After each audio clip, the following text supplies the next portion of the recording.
Hello everyone, welcome back to the fabrication shop. Today we'll be looking at attaching the parachute in the same way as the original Scrambler rocket. Now, if you're new to our channel, we want to encourage you to subscribe and hit the bell so that you'll be notified when we drop our next video. The original Scrambler rocket used two parachutes, one attached to the main body and the other attached to the payload section. The original kit also came with snap swivels, and the instructions show how to tie the shroud lines.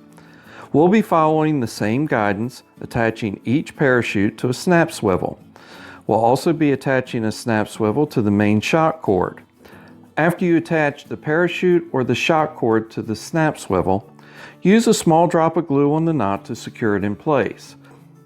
However, do not use CA or super glue. First, we'll attach one parachute to the payload bay. The second parachute will be attached to the shock cord. Now, this is the configuration if you are flying the model with a payload that weighs more than a ½ ounce or 14 grams. If the payload is less than a ½ ounce or 14 grams, or if the payload bay is empty, you should consider using just a single parachute recovery system. In this case, we will remove the parachute from the shock cord, setting that parachute to the side, and attaching the shock cord to the payload bay. With the recovery system attached, our Scrambler tribute rocket is now complete. I'm very pleased with the results of this model. It definitely captures the look and the feel of the original Scrambler by just making a few minor changes to the Green Eggs kit. Now, if you wanted to, you could recreate the main rocket by using a BT60 body tube and adding a 3-engine cluster.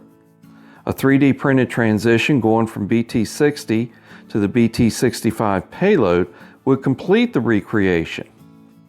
This might be something we may look at doing in the future. So that concludes this series on our Green Eggs Scrambler tribute rocket.